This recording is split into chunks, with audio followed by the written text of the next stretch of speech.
Welcome to VST news. నేను మహాలక్ష్మి. కోల్కతాలో junior doctor పై జరిగిన అత్యాచారం గురించి అందరికీ తెలిసిందే. సో దాని గురించి ఇక్కడ మెడికల్ కాలేజ్ స్టూడెంట్స్ ధర్నా చేస్తున్నారు. వాళ్ళతో మాట్లాడదాము ఈ ఘటనపై. మ్యామ్, మీ పేరు? డాక్టర్ వందన. చెప్పండి, ఇలాంటి ఘటనలు ఎన్నో జరుగుతూనే ఉన్నాయి, ఇంకా జరుగుతూనే ఉన్నాయి. మరి వీటికి అంతం ఎక్కడ అనుకుంటున్నారు? ఎన్ని పోరాటాలు చేసినా కూడా ఏది ఆగట్లేదు ఆడవాళ్ళపై దాడులని. న్యాయం అన్నది గట్టిగా ఉన్నప్పుడు, when there are strong laws, that is when women will be safe. పుట్టిన బిడ్డ దగ్గర నుంచి చనిపోయే వరకు కూడా ఆడదానికి అన్నది ప్రొటెక్షన్ లేదండి. మన దేశంలోనే కాదు, ఎక్కడా లేదు. ప్రస్తుతం మనం పోరాటం చేస్తుంది, మేము ఇక్కడ పోరాటం చేస్తుంది మన దేశంలో జరిగిన విషయాల గురించి. ఇప్పుడు చాలామంది అనుకుంటున్నారు ఇది కోల్కతాలో డాక్టర్ల విషయం మాత్రమే అని. మీకు ఇంకొక విషయం తెలియజేయాలనుకుంటున్నాను. కోల్కతాలో జరిగిన సంఘటన తర్వాత యూపీలో ఇంకొక నర్సు ఇదే విధంగా ఆమెని రేప్ చేసి మర్డర్ చేయబడింది. మొన్నటికి 4 రోజుల కింద మహారాష్ట్రలోని 2 4 ఏళ్ల చంటి పిల్లల్ని స్కూల్లోని, ఇక్కడ జరిగింది హాస్పిటల్లోని, అక్కడ ఒక స్కూల్లోని, ప్రైవేట్ స్కూల్లోని 4 ఏళ్ల చంటి పిల్లల్ని ఒక వ్యక్తి రేప్ చేసి చంపేస్తాడు. సో దీనికి ఏంటి, దీనికి మనకి సొల్యూషన్ ఎక్కడున్నది? మేము స్ట్రైకులు చేస్తూ ఉంటాము, వాళ్ళు అది కాదు మీరు స్ట్రైక్ ముందు కాల్ ఆఫ్ చేయండి తర్వాత చూద్దాము, we're talking about it, will take care of it అని చెప్తున్నారు. కానీ ఒక్క స్ట్రాంగ్ లా అన్నది లేదండి. ఇప్పుడు మన తోటి దేశాలు ఉన్నాయి, ఆఫ్ఘనిస్తాన్ ఉంది, ఈజిప్ట్ ఉంది, సౌదీ అరేబియా ఉంది. There are other middle eastern countries where రేప్కి ఉన్న ఒక పనిష్మెంట్ అన్నది, అది ఒక్కసారి చూస్తే ఇంకొకసారి దాని గురించి ఆలోచించరు కూడా. ఆ దేశాలు మనకన్నా కొంచెం వెనకబడి ఉన్నాయి అన్న ఉద్దేశంలో మనం ఉంటాం. అండ్ ఆడవాళ్ళు బురకాలు వేసుకుని ఉంటారు, కానీ అక్కడ ఎవరు కూడా ఆడవాళ్ళ మీద కాదు కదా కన్నెత్తడానికి కూడా ఆలోచిస్తారు. ఎందుకంటే నరికేస్తారు సింపుల్గా, publicly they will be beheaded. But here వాళ్ళని కూర్చోబెట్టి, ఏసీ హాల్లో కూర్చోబెట్టి వాళ్ళని ఇంకా ఇంట్రోగేషన్ చేసి సాలిడ్ ప్రూఫ్ ఏం దొరకలేదండి. ప్రూఫ్ ఏం లేదు, there is no physical evidence అని సింపుల్గా వాళ్ళని వదిలేస్తారు. So how many people have to be have to face the same fate until justice is done?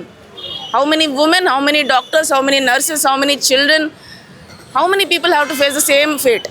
ఇప్పుడు మేము ఫైట్ చేస్తుంది ఇది ఇంకా మా వరకు వచ్చింది అని మాత్రమే ఇంకా మేము ఆపకుండా ఫైట్ చేస్తున్నామండి.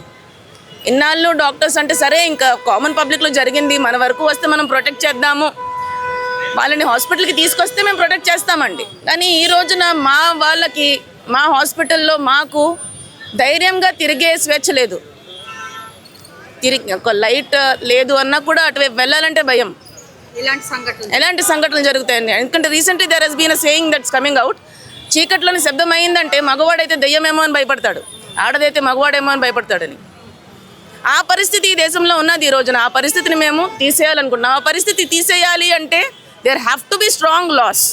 We are fighting for those loss.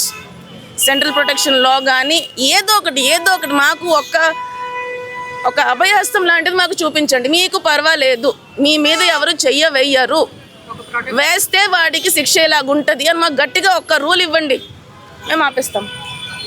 ఎవరు మాట్లాడట్లేదు. 8 రోజులు అవుతుందండి, 8 రోజుల నుంచి మేము రోడ్ల మీద తిరుగుతున్నాము.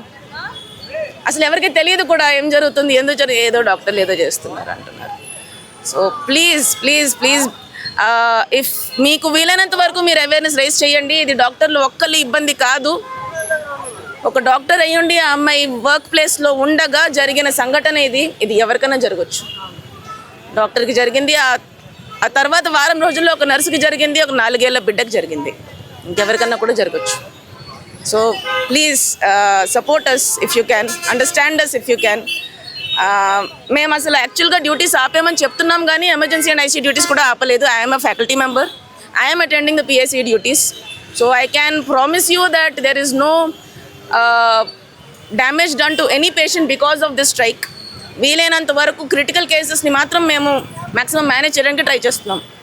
వీళ్ళు ఈ స్ట్రైక్ చేయడం అన్నది ఇది చివరి అవకాశం అండి. ఇక్కడ కానీ మేము ఇంకా లాస్ తెచ్చుకోలేకపోతే you won't be safe anywhere.